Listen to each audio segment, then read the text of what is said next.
வணக்கம் ஃப்ரெண்ட்ஸ், இன்றைக்கி நம்ம முடக்கத்தான் கீரை பறிச்சுட்டு வந்துக்கிறோம். இந்த கீரையை நல்லா ஒன்று ஒன்றா பிரித்து எடுத்து க்ளீன் பண்ணிவிட்டு அலசி வதக்கி இட்லி செய்கிறது எப்படின்னு வாங்க வீடியோக்குள்ளே போய் பார்க்கலாம்.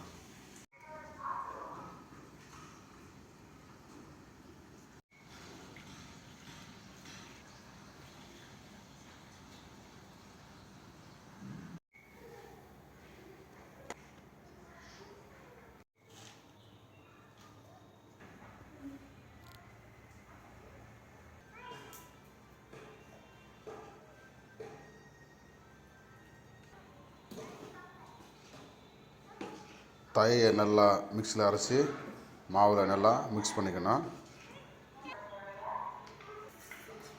இட்லி பாத்திரத்தில் இட்லி ஒட்டாமல் இருக்க எண்ணெய் கொஞ்சம் ஆட் பண்ணிக்கலாம்.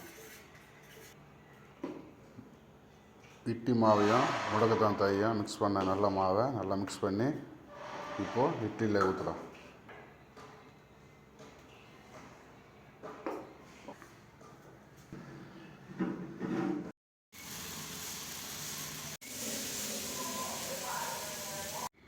வணக்கம் ஃப்ரெண்ட்ஸ், முடக்கத்தான் கீரை இட்லி தோசை ரெடி ஆகிடுச்சு.